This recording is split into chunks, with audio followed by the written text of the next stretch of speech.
You call, we haul. If you're thinking I'm a certified son of a gun, haul a whole lot of country in my old half-ton. Word I to dog till the work gets done. Get the beer out my bag if you ain't got none. If you think I got a bad case of good old boy, well, you're damn right, buddy, that's a Big 10-4. Hey guys, we're here at the World Ag Expo, day number 1, doing our very first 10-4 Cain Trucking Podcast, live from the farm show. So, with me today, we got Paul Jr. and Mark Cox, part of the team here. So, how you guys doing? We're good. Good? You full of energy or anything? Yep. Heck yeah. Almost one day down, and it's 2 more to go. And 2 more to go. Yeah. Hey, for me, this is the best time of the year. I really enjoy the heck out of this. I don't know why, but I'm all charged up for some odd reason. What do you think, Junior? Yeah, lots of talking. A lot of talking. That's for sure.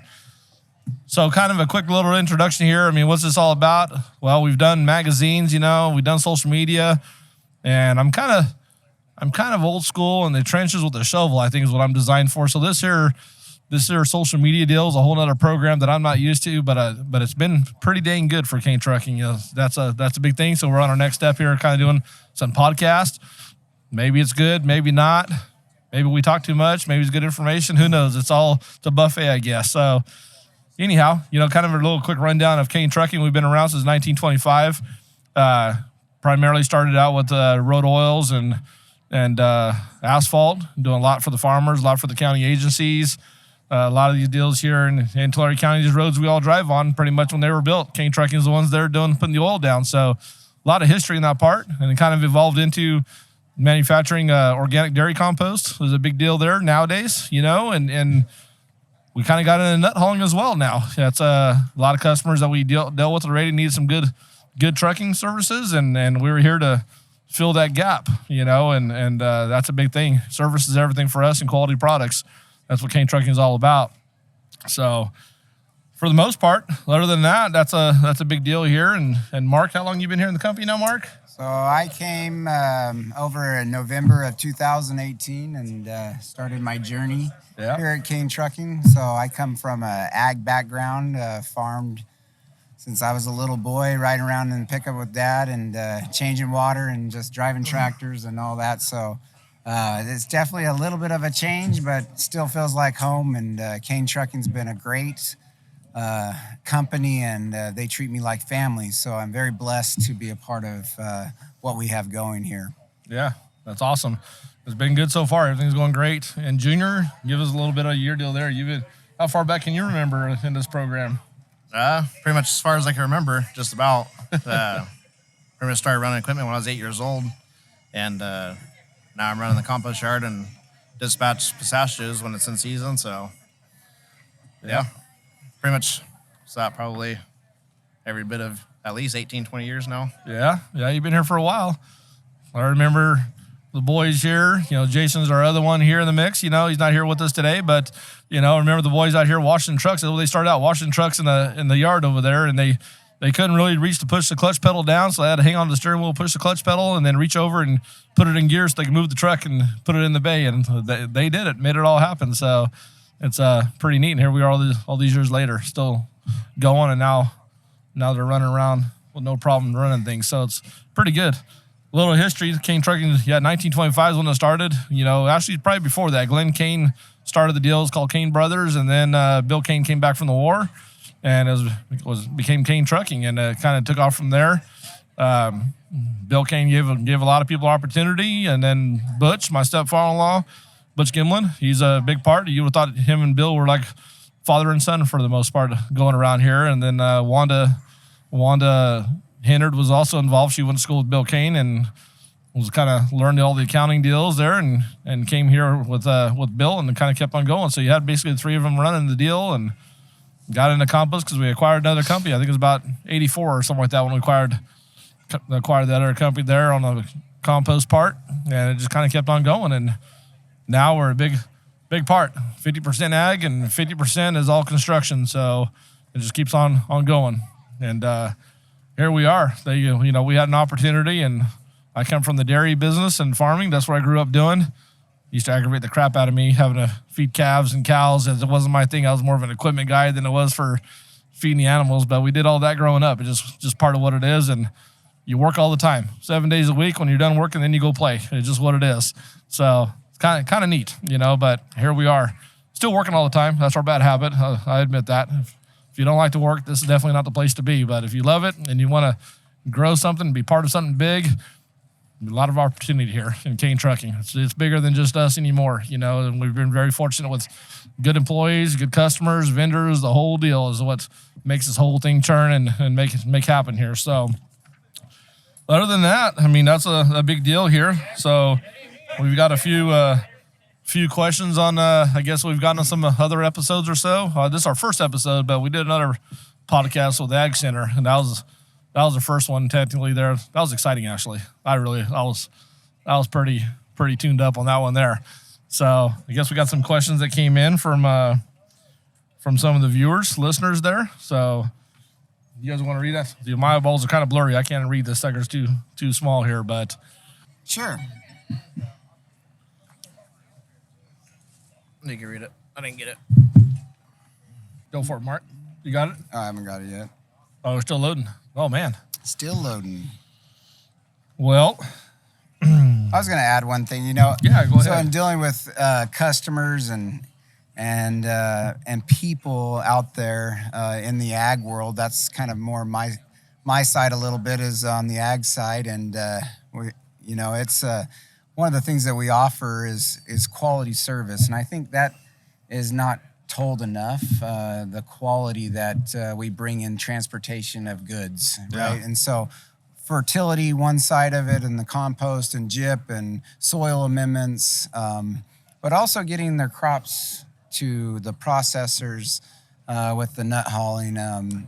There's a trust factor there, and I think that's the value that is maybe that story that's not told all the time. You got a point there. Is they trust you, and the trust is almost priceless. Yep. And so, it's a valuable thing to have a trucking company out there today that cares about their customers and provides quality and focuses on quality. And so that's one of the passions that I love about this company is just that opportunity to provide quality service. Now, it does come at a certain price, but Sure. As long as it's affordable, growers are willing to spend a little bit extra to get that quality service. Yeah, that's a big thing. You don't get quality service for a real cheap price. There's a value in the cost and all that kind of deal, and it costs something to get that kind of good service. And why is that? Because you got to take care of our people too just as well. And we don't like turnovers. We don't really have a high turnover rate. Usually people come to work here and they usually stay here. Every once in a while you might lose one, maybe moving on to possibly a better opportunity or so, or maybe they got some other issues in life that they just don't feel that they can be here any longer and they got to move on to something else, and that's okay.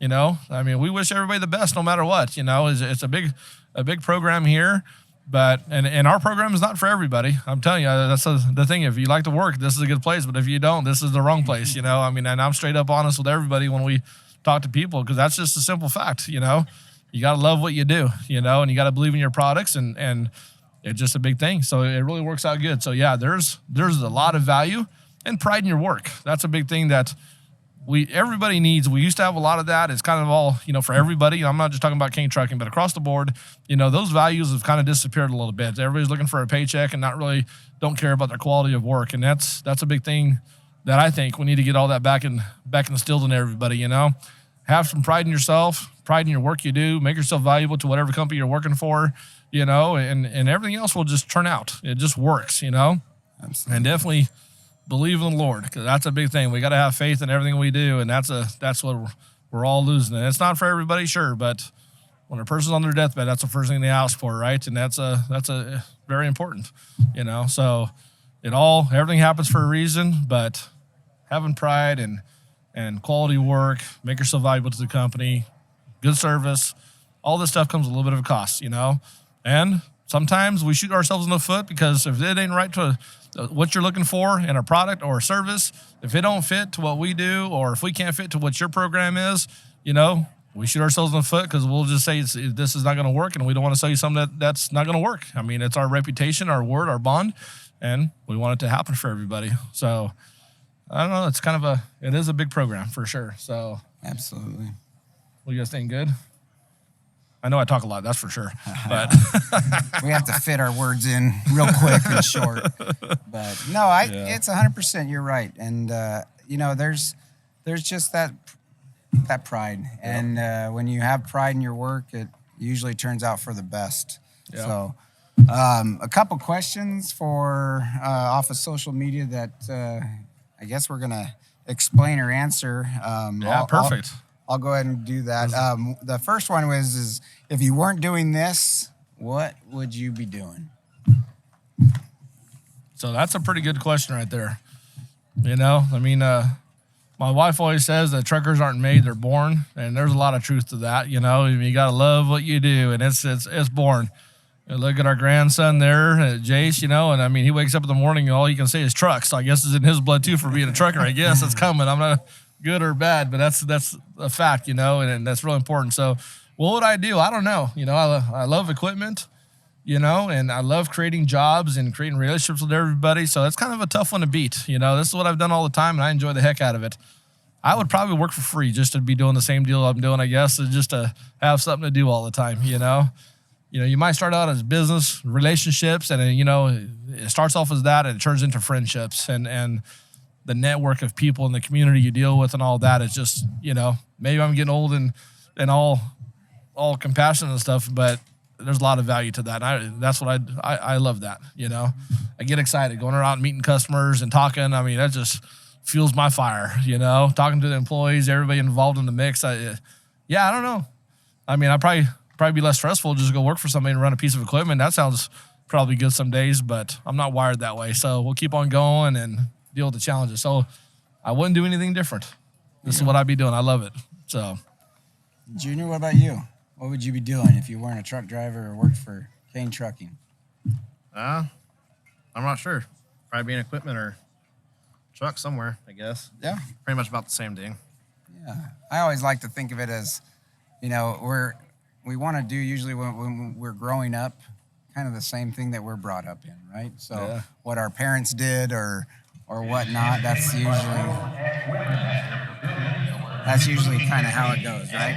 If your dad is a truck driver, then we are too. Yep. Usually follow. Yeah.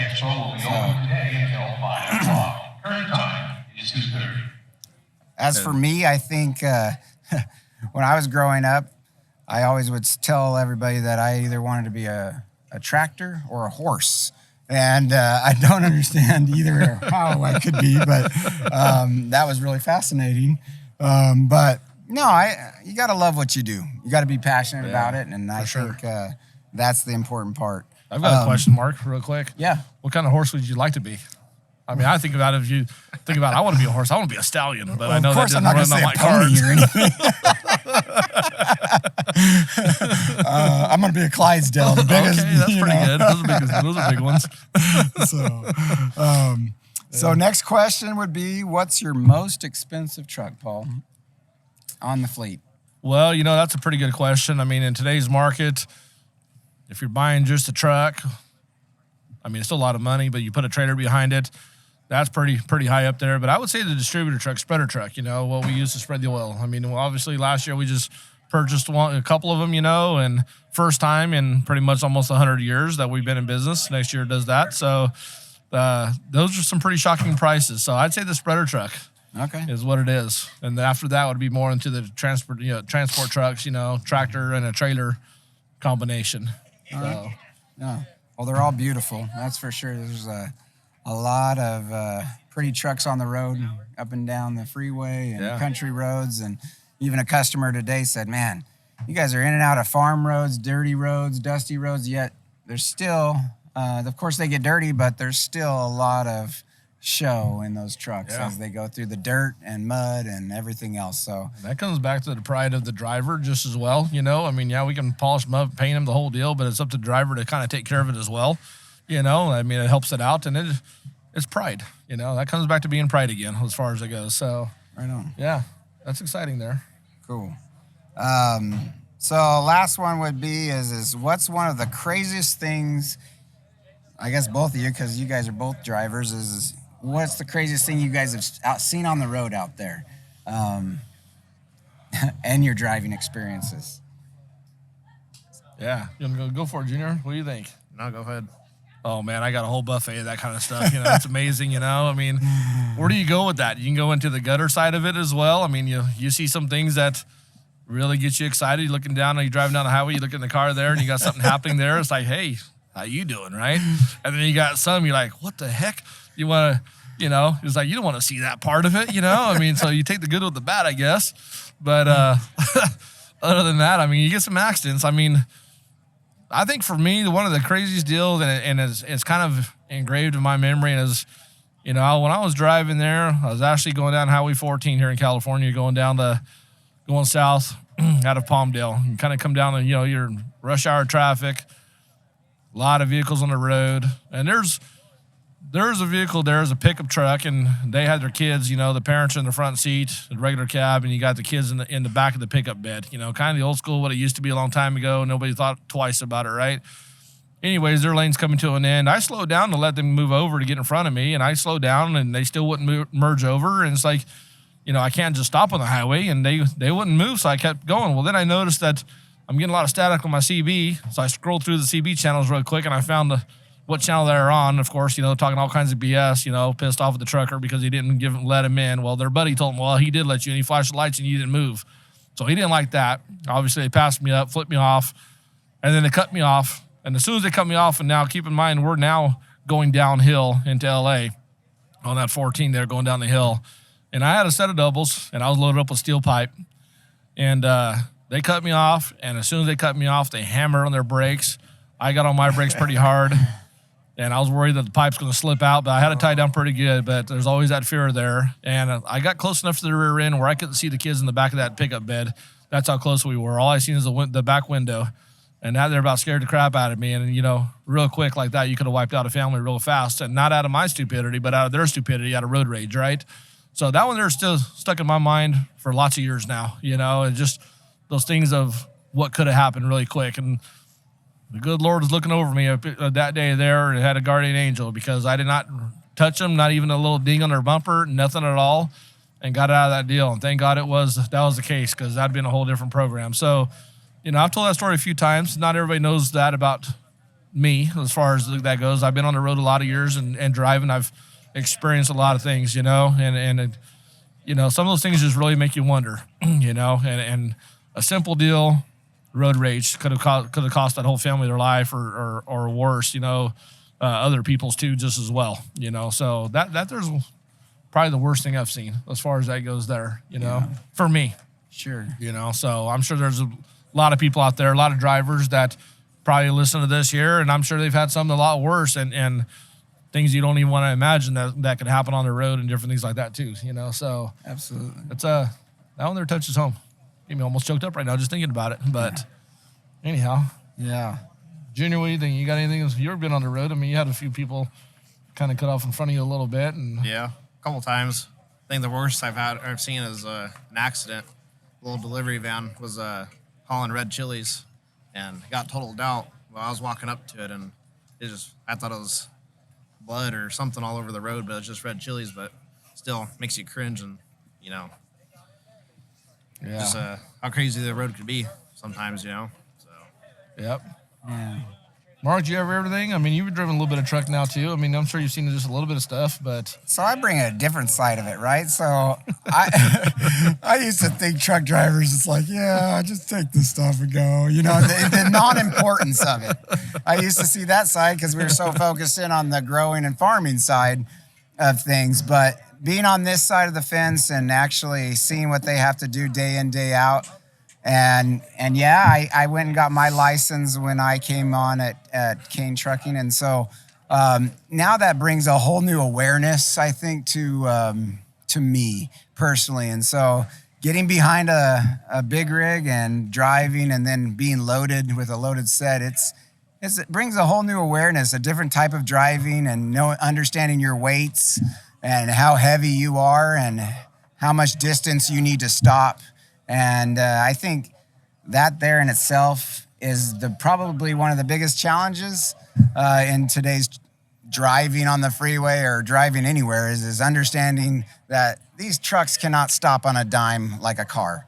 And so they're kind of foreseeing way in advance versus a car that just says, oh no, I'm going to stop, right away, and boom, there's an accident. So just that awareness, it makes you think a little bit more about the trucks and being appreciative towards them, just an awareness. And so, yeah, I think, seeing things, there's up and down the freeway every day. I used to look at fields of, disking back and forth, and just seeing the same field over and over and over again. So your view, your landscape gets to change a little bit. And so there's a lot of beautiful things outside of home that you get to see and become aware of. And so that's been the joy of trucking for me. Yeah. So I remember them days, disking the field after you chop the corn or whatever, or the weeds, man. That was so peaceful back then. Yeah. I didn't think it was, but back then it was that like, was good enjoyable, gosh. actually. It's Never going to end. Kind of interesting as far as it goes, but